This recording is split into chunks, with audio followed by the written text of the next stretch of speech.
بچوں ناظرین السلام علیکم، میری امید آپ کی خدمت کے لیے حاضر ہے۔ تو ہم پڑھ رہے تھے راجہ جمبو لوچن کے بارے میں، 8ویں کا اردو ہے، یہ پیج نمبر 126 126 ہے۔ تو آج ہم یہاں سے شروع کریں گے۔ اس راجہ کے کئی قصے مشہور تھے۔ تو اس راجہ کے جو قصے تھے وہ کئی مشہور تھے، ایک ہی مشہور نہیں تھا بلکہ کئی قصے اس کے مشہور تھے جن کا لوگ اکثر ذکر کرتے تھے۔ لوگ جو تھے ان قصوں کا ذکر اکثر کیا کرتے تھے۔ ایسا ہی ایک قصہ شکار سے متعلق ہے۔ تو ایک قصہ ایسا ہی ہے جو شکار سے متعلق ہے۔ جو بادشاہ تھے، شکار پہ گئے تھے۔ کہا جاتا ہے، تو کہتے ہیں جو راجہ جمبو لوچن ہے کہ راجہ کو شکار کا بہت شوق تھا۔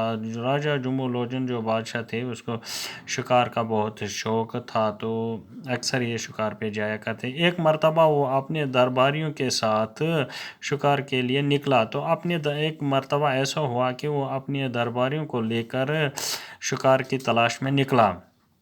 کئی دنوں تک جنگل میں گھومتا رہا۔ تو اب ایسا ہوا وہ کئی دنوں تک کبھی جنگل میں ادھر گھومے کبھی ادھر، تو یہ گھومتا ہی رہا مگر اس سے کوئی شکار نہ ملا۔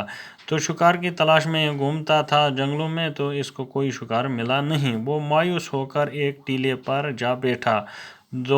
مایوس ہو کر اس نے کیا کیا، ایک ٹیلے پر جا بیٹھا۔ ٹیلے بولتے ہیں کہ اونچی جگہ کو۔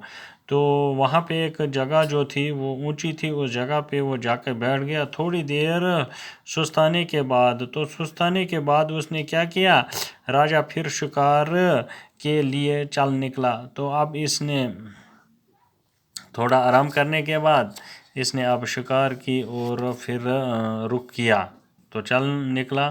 وہ شکار کی تلاش میں بھٹکتے بھٹکتے دور پہاڑیوں کی طرف جا نکلا۔ تو اب یہ چلتے چلتے بھٹک گیا دور، تو وہاں پہ پہاڑیاں جو تھی اسی طرف یہ نکلا۔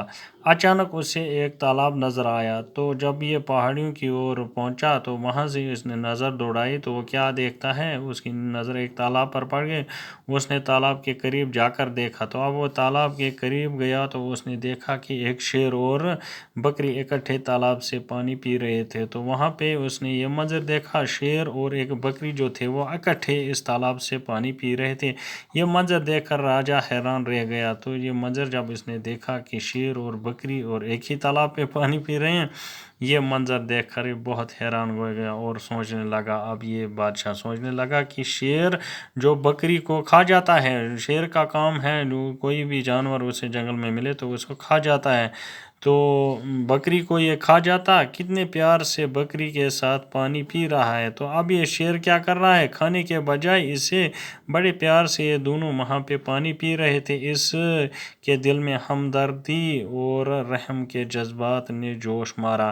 تو اس کے دل میں ہمدردی آ گئی اور رحم کے جذباتوں نے وہاں پہ اس کے دل میں جوش ماری، اور اس نے ہمیشہ کے لیے شکار کرنا ترک کر دیا۔ یہ حالت دیکھ کے کہ شیر جو ہے یہ شکاری ہے، یہ شکار کرتا ہے، تو اس نے بکری کو نہیں کھایا، تو اس نے بھی شکار کرنا ترک کر دیا، یعنی چھوڑ دیا۔ اب اس نے شکار کرنا اس نے یہ عہد کیا کہ اب وہ کسی قسم کا شکار نہیں کریں گے۔ تو اب اس نے اب ایسا وعدہ کر لیا کہ وہ اب کسی قسم کا شکار نہیں۔ راجہ نے جس مقام پر شیر اور بکری کو ایک ساتھ پانی پیتے دیکھا، تو جس جگہ اس نے شیر اور بکری کو ایک ساتھ پانی پیتے دیکھا تھا وہاں ایک خوبصورت شہر بسایا۔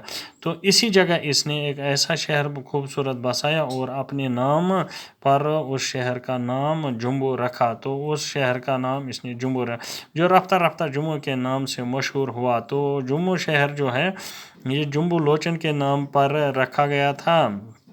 تو رفتہ رفتہ اس شہر کو آج جموں کہتے ہیں، آج اسی نام سے مشہور ہے۔ راجہ جمبو لوچن نے اس شہر میں کئی مندر بھی بنوائے۔ تو اس شہر میں اس نے کئی مندر بنوائے، اسی زمانے سے یہ شہر مندروں کا شہر کہلانے لگا۔ تو راجہ جمبو لوچن کی وجہ سے جب اس نے وہاں پہ مندر بنوائے تو اسی کی وجہ سے اس شہر کو مندروں کا شہر کہا جاتا ہے۔